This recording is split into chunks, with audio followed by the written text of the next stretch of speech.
کٹہرے کے ساتھ انور مقصود آپ کی خدمت میں۔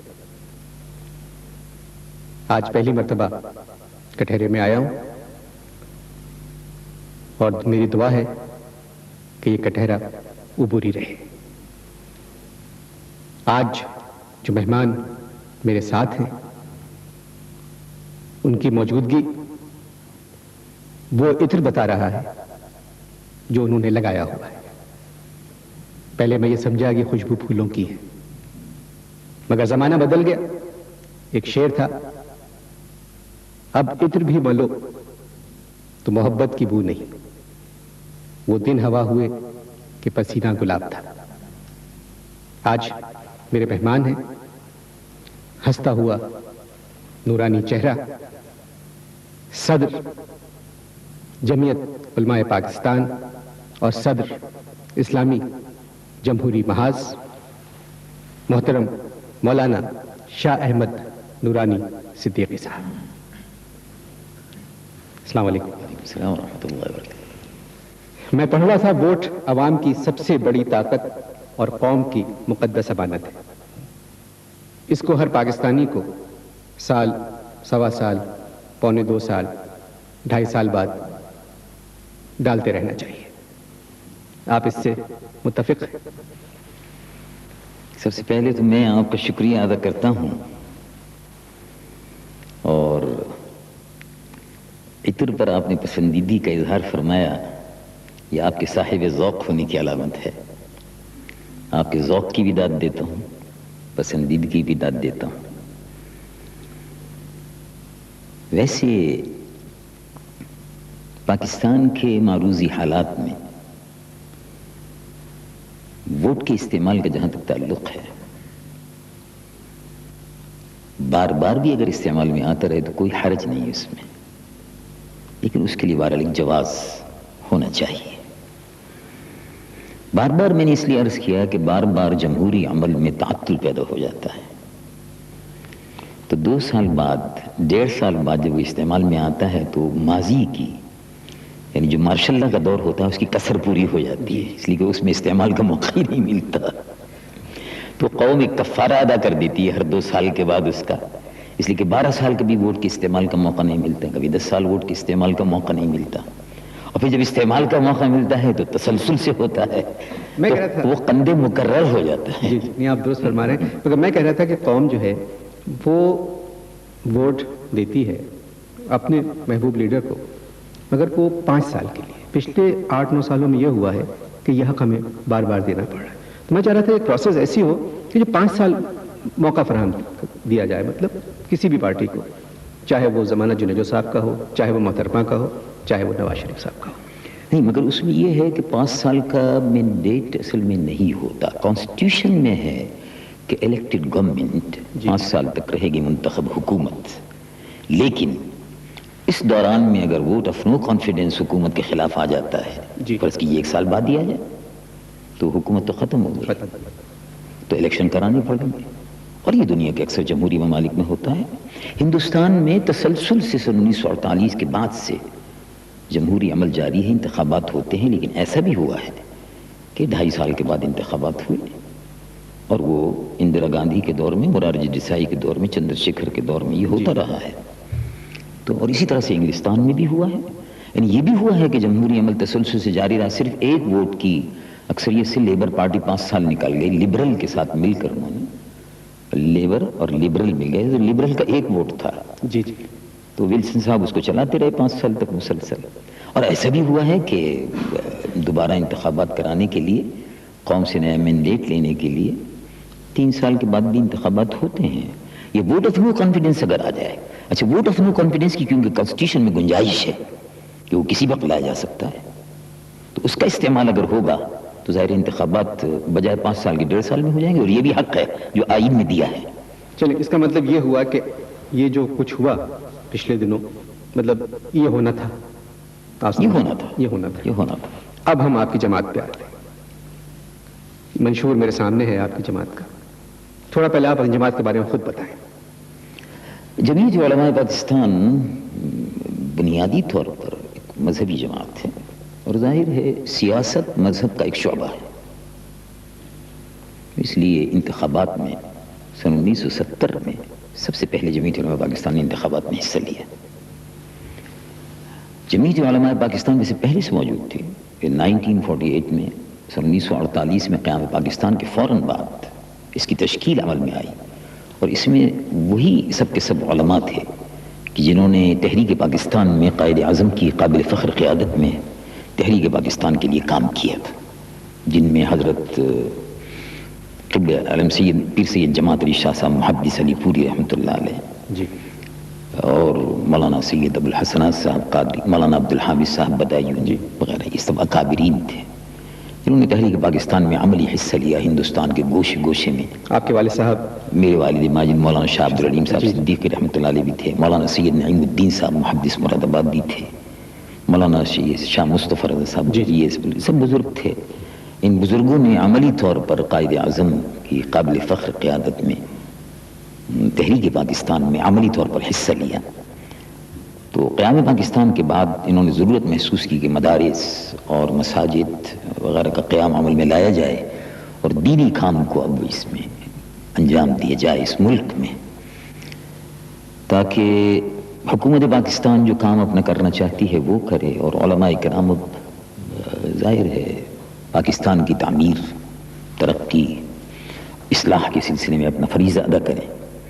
تو سن 1948 سے لے کر سن 1970 تک علماء کرام جمعیت علماء پاکستان کے جو تھے وہ زیادہ تر یہی تبلیغی اصلاحی کام کرتے رہے. 70 میں الیکشن لڑا اور وہ مایوس ہو کر لڑا. یعنی جمعیت علماء پاکستان کی قیادت مسلم لیگ جو قائد اعظم کی قابل فخر قیادت میں اس نے جو مواعید کیے تھے لوگوں سے ان کے پورا کرنے میں ناکام رہی. یعنی اسلام کے عملی نفاذ کے سلسلے میں کوئی قابل قدر قابل ستائش کام نہیں کیا. تو اس لیے انہوں نے طے کیا کہ اب ہم کو عملی سیاست میں حصہ لینا چاہیے. پہلے آپ لوگ مسلم لیگ کے ساتھ تھے؟ مسلم لیگ کے ساتھ تھے. سارے علماء وہی تھے جو سن 1947 سے پہلے بھی مسلم لیگ میں تھے اور بعد میں بھی مسلم لیگ میں رہے. لیکن یہ ایک اعتبار سے علماء کا ایک ونگ تھا جو مسلم لیگ کو باہر سے سپورٹ کرتا رہتا تھا پاکستان کے بعد. آپ کی بات چیت سے مجھے اندازہ ہو رہا ہے کہ پاکستان کی بنیاد مذہب کے اوپر رکھی، مطلب ایک اس میں کوئی شک نہیں. تو پھر آپ کی جماعت ہے جس نے اتنا کام کیا، تو جو بھی یہاں الیکشنز ہوئے تو جس طریقے سے آپ لوگوں کو جیتنا چاہیے تھا آپ لوگ نہیں جیتے، تو اس کی کیا وجہ تھی؟ اس کی وجہ غالباً یہ تھی جہاں تک میں سمجھ پایا ہوں اب تک کہ ہم عوام تک اس پیغام کو پہنچا نہ سکے کہ ہم کیا کرنا چاہتے ہیں. اور اس کی سب سے بڑی وجہ یہ ہو سکتی ہے کہ ہمارے پاس وسائل نہیں تھے کہ ہم سب تک پہنچ جاتے ہیں. جن لوگوں کے پاس وسائل تھے وہ اپنا کام کر گئے، یہ بھی ہے. مگر آپ نے دوسرے غیر مسلموں کو لاکھوں کی تعداد میں مسلمان کیا اور اپنے مسلمانوں کو ہی زیادہ مسلمان نہیں کر سکے کہ وہ آپ کی طرف راغب ہوں. تو اس میں مطلب رکاوٹ تو نہیں ہونا چاہیے؟ نہیں، کوئی خاص رکاوٹ تو نہیں تھی، لیکن میں یہ سمجھتا ہوں کہ ہم اپنے پیغام کو پہنچا نہ سکے. اور دوسری یہ کہ لوگوں نے بھی غالباً بعض نے یہ سمجھا کہ شاید یہ ہمارے کسی کام نہ آ سکیں گے، دنیاوی کام اسے انجام نہیں دیے جا سکیں گے. غالباً یہ بھی اس کی وجہ ہو سکتی ہے. اچھا، اب جو اس لیے کہ لوگوں کے مسائل جو ہیں وہ اتنے گمبھیر ہیں، مثلا تھانے ہیں، کچہری ہے، اور مسائل کا ایک انبار ہے یہاں. وہی سمجھتے ہیں کہ علماء کرام جو ہیں، مذہبی طبقہ جو ہے، ان کو ویسے ہی تھانے میں جاتے ہوئے شرم محسوس ہوتی ہے غالباً ہمارے لیے کچھ کر سکیں یا نہ کر سکیں. لیکن ایسا نہیں تھا، غلط فہمی تھی. باقی وہ افراد کہ جن کو جہاں بھی ضرورت ہوئی کسی بھی مسئلے پر، ہم نے الحمدللہ ان کے مسائل کے حل کرنے میں، خواہ وہ تھانے کا ہو، کھیت کا ہو، کھلیان کا ہو، حکومت کا ہو، سیکریٹریٹ کا ہو، سیکشن آفیسر سے ہو کہ سیکریٹری سے ہو کہ وزیر سے ہو کہ سفیر سے ہو، وہ اس کے لیے جو کوشش کر سکتے تھے عملی طور پر اس کو کیا. لیکن میں یہ سمجھتا ہوں کہ زیادہ تر لوگ جو ہیں، خاص طور سے دیہات میں جو لوگ ہیں، ان پر ہمارا حلقہ اثر مذہبی تو ہے، مذہبی تو یقیناً ہے، وہ مانتے ہیں، وہ چاہتے بھی ہیں. لیکن وہ ایسا ہے کہ کسی زمانے میں کسی کے دسترخوان پر لوگ جاتے تھے تو دسترخوان ان کا بڑا وسیع تھا، تو ان سے پوچھا گیا کہ فلاں صاحب جو ہیں ان سے آپ کی بڑی دوستی ہے، کہا دوستی ان سے ہے لیکن وہاں کچھ ملتا ملاتا تو ہے نہیں، اور دسترخوان ان کا بڑا وسیع ہے، مرغن غذائیں اور یہ ساری چیزیں یہاں مل جاتی ہیں، تو وڈیرے جاگیردار مفاد پرست لوگ بڑے بڑے یہاں جو وڈیرے تھے ظاہر ہے وہ لوگوں کو گھیر گھار لیتے ہیں، ہاری جو ہے وہ ان کے چنگل سے نکل نہیں پایا۔ بنیادی طور پر یہ بھی بات ہوئی کہ پاکستان کے قیام کے بعد جاگیرداری کو اور موروثی ذمہ داری کو بیک بینی دو گوش، بیک جنبش قلم، اس کو ختم کر دینا تھا، وہ نہیں ہو سکا۔ تو وہ طبقہ اگرچہ نماز پیچھے پڑھتا ضرور ہے اور سمجھتا ہے کہ مولانا صاحب کے پیچھے نماز بھی پڑھنی ہے، جنازہ بھی یہی پڑھائیں گے، پیدائش ہوگی تو کان میں اذان بھی یہی دیں گے، وقت ضرورت ان سے یہ کام تو لیا جا سکتا ہے، لیکن روٹی جو ہے اور کپڑا جو ہے اس کے سلسلے میں ذمہ دار جو ہے اس کی طرف مجھے دیکھنا پڑتا ہے اور پیسہ اسی سے لینا پڑتا ہے اپنی ضروریات کے لیے، تو اس کا رجوع وہاں ہوتا تھا۔ ابتدا سے لے کر آج تک یہاں ووٹر جو ہے وہ آزاد نہیں ہے، وہ نہیں ہے، یعنی مثلا یہ کہ کانسٹیٹیوشن میں گارنٹی تو ضرور ہے کہ ہر voter according to his conscience اپنے ضمیر کے مطابق ووٹ دے گا، تو freedom of expression, freedom of movement, freedom of association guarantee تو دی گئی ہے کانسٹیٹیوشن میں، یعنی فنڈامنٹل رائٹس ہیں یہ، لیکن اس پر عمل درآمد نہیں ہوا۔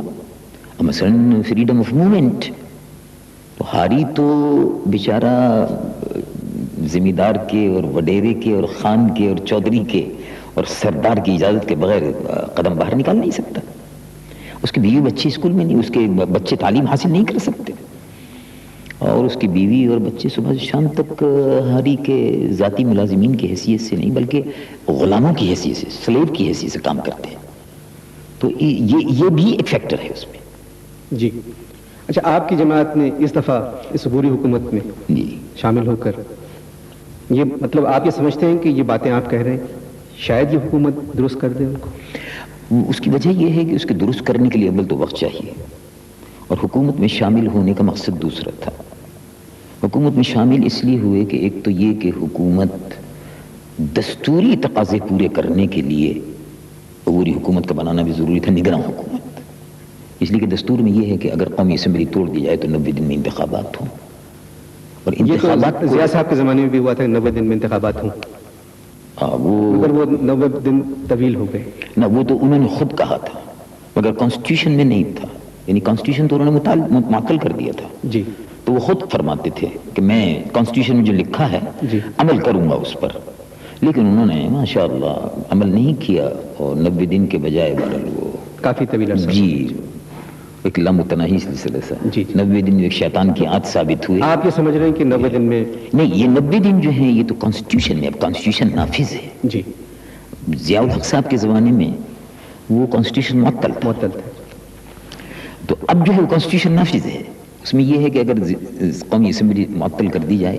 تحلیل ہو جائے، اور صدر صاحب نے اپنے کسی فرمان کے ذریعے سے اس کو کر دیا یا ووٹ آف کانفیڈنس آ گیا، تو 90 دن میں انتخابات ہونے چاہیے، اور اس درمیان میں دستور کے تحت ایک نگراں حکومت بھی ہونی چاہیے، وہ نگراں حکومت منصفانہ آزادانہ انتخابات کرائے، تو یہ دستوری تقاضے پورے کرنے کے لیے تاکہ دستور کا جو خلا ہے وہ پورا ہو جائے، وہ خلا نہ رہنے پائے، ورنہ وہ خون ہو جاتا، اس لیے اس کو قبول کر لیا، کیونکہ مطالبہ ہمارا بھی تھا، یعنی ہم بھی جمعیت علماء پاکستان اور اسلامی جمہوری محاذ کا مطالبہ تھا کہ قومی اسمبلی توڑ دی جائے، اس لیے توڑ دی جائے کہ یہ قومی اسمبلی بوگس ووٹ کے ذریعے سے منتخب ہوئی ہے، جعل سازی سے ہوئی ہے، یہ قومی اسمبلی صحیح قومی اسمبلی نمائندہ نہیں ہے، اور اس کا سب سے بڑا ثبوت یہ ہے کہ یہ نمائندہ نہیں ہے کہ کبھی اس اسمبلی کا کورم ہی پورا نہیں ہوتا تھا، یعنی آپ کو حیرت ہوگی کہ آپ اسمبلی کا ریکارڈ ملاحظہ فرمائیں، ماضی کے تمام ریکارڈ توڑ دیے، ساری دنیا کے ریکارڈ توڑ دیے گئے، یعنی دنیا کی کسی اسمبلی میں ایسا نہیں ہوتا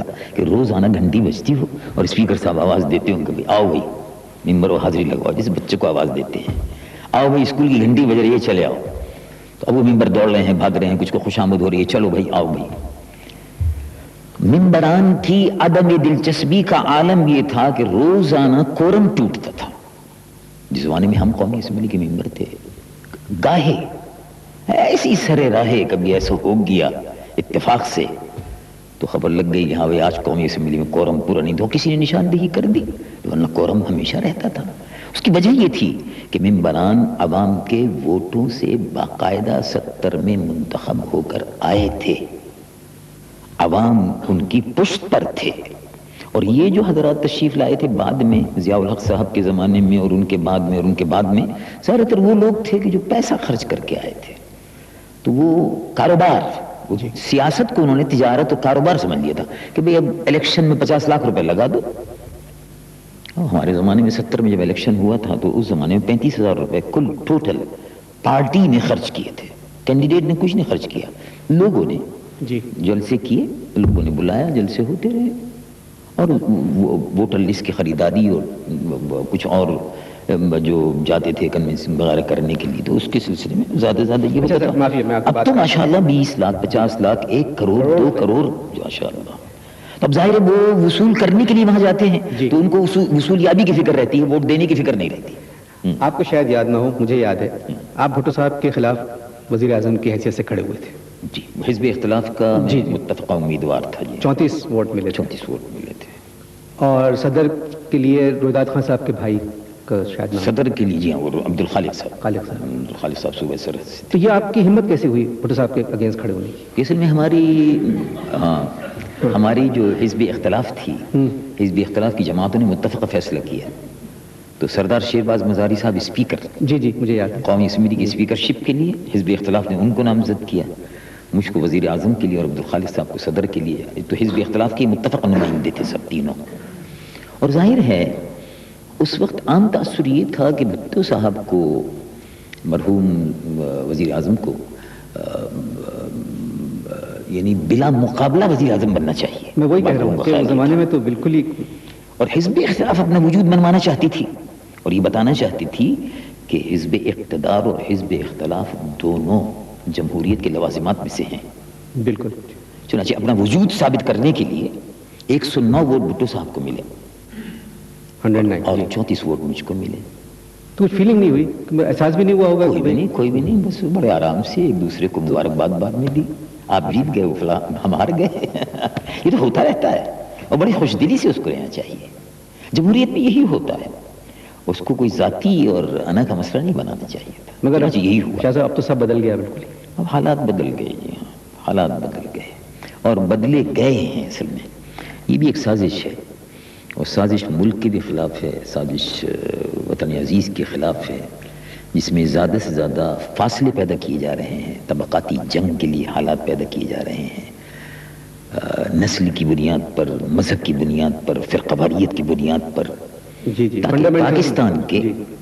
پاکستان کے عوام جو ہے وہ ایک دوسرے سے ٹکراتے رہے. اصل میں ایک سازش ہے. سازش یہ ہے کہ یورپ اور یورپ کے جو لوگ ہیں اور امریکہ ان کا سرپرست ہے اور مربی ہے, تو یہ طاقتیں اصل میں خائف ہیں کہ مسلمان اگر متحد ہو گئے اور مسلمانوں کا اپنا کوئی مسئلہ اندرون ملک اگر نہ ہوا تو پھر ان کے ذہن میں پھر وہی اندلس, فتوحات, جہاد, دین کی تبلیغ اور اشاعت, ایک ہو مسلم اور ایک ہو مسلم. تو اگر یہ مسلمان ایک ہو گئے تو پھر کوئی اسپین فتح کریں گے, پھر یہ یورپ کی طرف پیش قدمی کریں گے, پھر فتوحات کے دروازے کھولیں گے, پھر لا الہ الا اللہ کی صدائیں دیاں جانے کبھی یورپ کے کلیساؤں میں اور کبھی افریقہ کے تپتے ہوئے صحراؤں میں, پھر یہ آگے بڑھیں گے. اس لیے ان کو ان کے مسائل میں الجھا دو. انگریز جاتے جاتے ہمارے لیے مسئلہ کشمیر پیدا کر گئے. اچھا سر, میرے خیال میں اب کچھ سوالات ہو جائیں. ضرور. بہت سے لوگ یہاں بیٹھے ہوئے ہیں, بہت سے نوجوان یہاں بیٹھے ہوئے ہیں. مگر آپ نے بھی ایک بات فرمائی تھی فنڈامنٹلزم کے سلسلے. جی یہ بڑا اہم سوال. جی بالکل. یہ امریکہ ہم سے یہ کہتا ہے کہ تو فنڈامنٹلسٹ ہو, یعنی فنڈامنٹلزم کی شکایت ہم سے کسی بیوی کو اپنے شوہر سے ہو تو ایک بات بھی ہے, بھائی کو اپنے بھائی سے ہو تو فنڈامنٹلسٹ ہو, دوست کو اپنے دوست سے ہو تو ایک بات بھی ہے. امریکہ بہادر فرماتے ہیں کہ ہم فنڈامنٹلسٹ ہیں, عیسائی کہتے ہیں کہ ہم فنڈامنٹلسٹ ہیں. یہودی کہتے ہیں ہم فنڈامنٹلسٹ ہیں، یہ اصل میں مسلمانوں کو لڑانے کے لیے وہ لوگ کہ امریکہ جن کی سرپرستی کر رہا ہے ان سے یہ کہتا ہے کہ تمہارے مخالفین ہیں، تمہارے مخالفین فنڈامنٹلسٹ، یہ تم کو ختم کرنا چاہتے ہیں، اب مسلمان سے لڑ رہے ہیں۔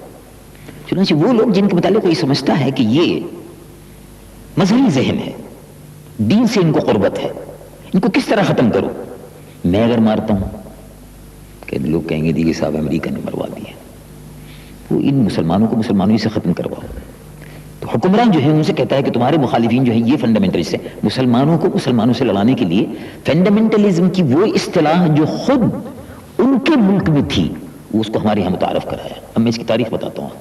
انسائکلوپیڈیا جی بیٹھانی کا، اس میں آپ ملاحظہ فرمائیے، انسائکلوپیڈیا میں بڑی تفصیل سے لکھا ہے کہ سن 1910 میں یونائٹڈ اسٹیٹس امریکہ میں پروٹیسٹنٹ نے تحریک چلائی۔ جو تحریک پروٹیسٹنٹ کی چلی اس تحریک کا نام امریکہ میں دیا گیا فنڈامنٹلسٹ۔ جی Why they were fundamentalists? Because they believe in fundamentalism. What is the definition of fundamentalism? Means that we believe in fundamental of a religion, of our faith. تو فنڈامنٹل کیا تھا ان کا؟ یہ تھا کہ حضرت عیسیٰ علی نبینا علیہ الصلوۃ والسلام کی والدہ ماجدہ ورجن میری، تو حضرت بی بی مریم کنواری ہے، تو ورجن میری gave birth to a child, virgin, although she is virgin, جی but she gave birth to a child. تو virgin Mary, we believe in that. یہ فنڈامنٹلزم تھا ان کا۔ اور اس کے متعلق بہت سے لوگ یہ کہتے تھے کہ نہیں انہوں نے شادی کر لی تھی، جی نہیں انہوں نے منگنی کر لی تھی، نہیں وہ فلاں کے ساتھ مصر چلی گئی تھی، یہ بائبل میں ساری اسٹوری۔ تو پروٹیسٹنٹ جو تھے انہوں نے اس پر پروٹیسٹ کیا سن 1910 میں، اور ان کو عام طور سے یہ کہا جاتا کہ یہ فنڈامنٹلسٹ ہیں۔ پوری ہسٹری اس کی انسائکلوپیڈیا میں ہے۔ جی ناظرین، آپ کو شاید یہ معلوم نہ ہو کہ شاہ صاحب بہت اچھی فرینچ بولتے ہیں، انگریزی آپ نے سنی، فارسی، عربی، اردو، ہر زبان جانتے ہیں۔ اب وقت ہوا ہے سوالات کا۔ میں چاہوں گا جی میرا نام محمد عرفان ہے، میرا تعارف منتھلی سپر اسٹارڈر سے۔ میں یہ پوچھنا چاہوں گا کہ مولانا نے کہا کہ جمہوریت کا بہت ہمیشہ مولانا نے کہا ہے اور جمہوریت کے حامی رہے ہیں، اور جتنی بھی جمہوری تحریکیں چلی ہیں مولانا نے اس کا ساتھ دیا ہے، لیکن اپنی پارٹی میں انہوں نے جمہوریت کو نافذ نہیں کیا، کیونکہ جب مولانا عبدالستار نیازی جب آپ سے الگ ہوئے تو ان کے دو ایلیگیشنز تھے۔ ایک تو یہ کہ بے نظیر کی حکومت کو قبول کر لیا گیا کہ اسلام میں کوئی ریسٹرکشن نہیں ہے عورت کی قیادت کی۔ نمبر دو یہ تھا کہ جب قادمین کا اجتماع ہوا، مرکزی اجتماع ہوا، اور اس میں آپ کو معزول کر دیا گیا اور عبدالستار نیازی کو صدر منتخب کر لیا گیا عبوری دور کے لیے 4 ماہ کے، اور 28 مئی کو انتخابات ہونے تھے، لیکن اس سے انتخابات سے قبل آپ نے مرکزی شورا اور مجلس عاملہ کا اجلاس بلا کے خود صدر نافذ کر لیا۔ تو میں پوچھنا چاہتا ہوں کہ آپ نے خود جمہوریت کی راہ کیوں نہیں اپنائی، اور اپنے پارٹی میں آپ نے کتنی مرتبہ الیکشن کروائے؟ جی بہت اچھا آپ نے سوال کیا، مجھے بڑی خوشی ہوئی۔ آپ کے علم میں غالباً یقیناً ہوگا کہ ہماری پارٹی میں ہر 3 سال بعد انتخابات ہوتے ہیں۔ مولانا نیازی صاحب کا جو آپ نے تذکرہ فرمایا، مولانا نیازی صاحب 1990 تک ہمارے ساتھ تھے، 90 تک۔ 90 میں انتخابات ہوئے حلقہ 90 لاہور کے۔ ان انتخابات میں مولانا نیازی صاحب نے سابق وزیر اعظم میں نواز شریف صاحب کا ساتھ دینے کا اعلان کیا، اور غالباً ایک کتاب چھپی ہے، شاید آپ نے ملاحظہ فرمائی ہو، سازشوں کا دور، شاید نہ ملاحظہ فرمائی ہو۔ مشہور صحافی ہیں سہیل صاحب، انہوں نے لکھی سازشوں کا دور، پاکستان میں سازشوں کا دور، اور ملتی ہے بازار میں، فیروز سنس نے اس کو چھاپا ہے۔ اس میں آپ ملاحظہ فرمائیں گے کہ مولانا نیازی صاحب نے باقاعدہ نواز شریف صاحب سے بیسی سیکرٹری جنرل جمعیت علماء پاکستان جب میں صدر تھا، انہوں نے 1 کروڑ روپیہ لیا، اور اسلامک سینٹر بنانے کے لیے رائے ونگ میں ان سے زمین لی، اور جو کینڈیڈیٹ جمعیت علماء پاکستان کا کھڑا ہوا تھا اس کو دستبردار کر لیا، اور سینٹ میں 1 سیٹ انہوں نے وعدہ کیا کہ ہم آپ کو دیں گے۔ یہ پورا مولانا نیازی صاحب کے معاہدہ اور نواز شریف صاحب کا معاہدہ، اس پہ ان کے دستخط، یہ دونوں کے دونوں موجود ہیں، اور وہ کتاب چھپی ہوئی ہے، بازار میں بھی ملتی ہے۔ اگر آپ فرمائیں گے تو میں انشاءاللہ میں خود بھی پیش کر سکتا ہوں. مطلب میرے عرض کرنے کا یہ ہے کہ انتخابات ہمارے یہاں برابر ہوتے ہیں، ہر 3 سال کے بعد انتخابات ہوتے ہیں. ابھی انتخابات ڈیو ہیں، جون میں انتخابات پھر 3 سال کے بعد ہونے چاہیے. مولانا نیازی صاحب انتخابات سے پہلے ہی چھوڑ کر نواز شریف صاحب کے کہنے پر چلے گئے تھے، اور انہوں نے الگ سے ایک کنونشن بلایا اور اس میں انہوں نے اپنے آپ کو خود صدر منتخب کر لیا. میں نے جو کنونشن بلایا تھا تو ہماری پارٹی کی مجلس شورا، کنونشن نہیں بلایا تھا ہم نے، پارٹی کی مجلس شورا کا اجلاس تھا وہ ہم نے بلا لیا تھا. لیکن مولانا نیازی صاحب جو گئے ہیں ان کو نہ تو ہم نے نکالا تھا اور نہ انہوں نے کوئی اختلاف ہم سے کیا تھا، کیونکہ انہوں نے نواز شریف صاحب سے 1 کروڑ روپے سینٹ کی سیٹ اور رائے ونگ میں اسلامک سینٹر کے قیام کے لیے 12 ایکڑ زمین کا سودا کیا تھا، اور باقاعدہ اخبار میں بیان بھی دیا انہوں نے کہ ہم نے نواز شریف صاحب سے سودا کیا ہے. تو یہ شہادت اس کی کتاب میں موجود ہے. جی شاہ صاحب، تو اس وجہ سے وہ ہم سے الگ سوال آپ کا پلیز. محترم نورانی صاحب، میرا تعلق پاکستان پیپلز پارٹی ضلع بستی سے ہے، میرا نام سعید ہمایوں ہے. میری گزارش یہ ہے کہ قائد اعظم نے اسلام کا لفظ استعمال کرنے کی بجائے یہ کہا کہ there should be no theocracy in Pakistan, there should be complete democracy. Yes, اس میں اسلام کا تذکرہ نہیں ہے. اب میرے آپ سے جو سوال ہے وہ یہ ہے کہ سن 70 سے آج تک، جیسا کہ انور مقصود صاحب نے بھی کہا اور آپ نے بھی اعتراف کیا، مذہبی جماعتیں انتخابات متواتر ہار رہی ہیں اور کبھی بھی اس قابل نہیں رہی کہ حکومت بنائیں. تو کہیں ایسا تو نہیں ہے کہ عوام فکری اعتبار سے مذہبی جماعتوں کو رد کر چکے ہیں؟ جی، پہلی بات تو یہ ہے کہ قائد اعظم کی ایک تقریر کا آپ نے حوالہ دیا. جہاں تک تھیوکریسی کا تعلق ہے، مذہبیت، ملائیت وغیرہ وغیرہ، اس کا مفہوم یہی نکلتا ہے. تو قائد اعظم کیا ہم سب مخالف ہیں اس کے؟ پاکستان کو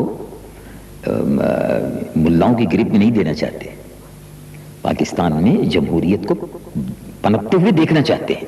اس لیے آپ نے ملاحظہ فرمایا ہوگا کہ ہم نے ہمیشہ مارشل لا کی مخالفت کی. جمعیت علماء پاکستان کو تو ریکارڈ ہے، اس زمانے میں ہم کو بار بار مارشل لا ایڈمنسٹریٹر صاحب نے حکومت میں شرکت کی دعوت دی، لیکن ہم نے یہ کہا کہ نہیں، مارشل لا کی حکومت تو غیر آئینی ہے، غیر جمہوری اور غیر اخلاقی ہے، تو اس لیے ہم نہیں شامل ہو سکتے. تو جمہوریت پر ہم خود یقین رکھتے ہیں. اگر ہم ملائی پر یقین رکھتے تو میرے خیال میں جنرل ضیاء الحق صاحب بھی ایک اعتبار سے ملا ضرور تھے اس لیے کہ ان کی تسبیح کے ہر دانے سے اسلام کی آواز آتی تھی. اگرچہ اس پر عمل نہیں کرتے تھے، دکھاوے کے لیے بہت سے لوگ تسبیح رکھ لیتے ہیں آدمی، تو بھی اس دکھاوے کے لیے اسلام. پلیز آپ نہیں، مگر ایک جواب ایک رہ گیا. مذہبی جماعتیں ہار جاتی ہیں، تھوڑا سا حصہ رہ گیا. جی پلیز.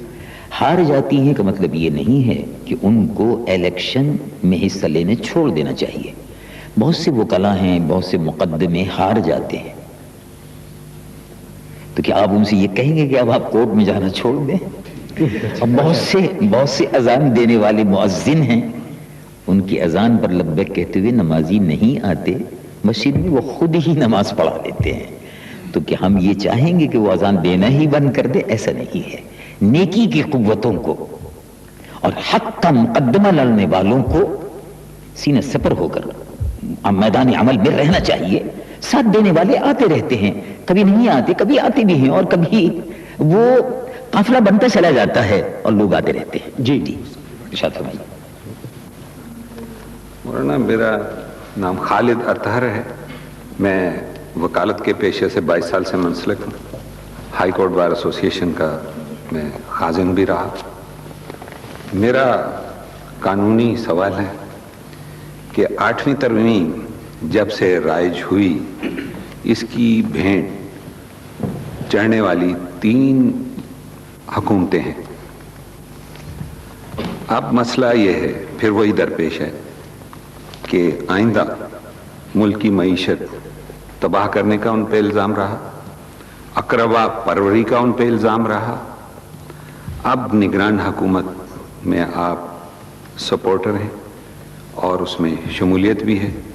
اب آئندہ جو ہے حکومت منتخب ہونے والی، اس سے عوام کیا توقع کر سکتی ہے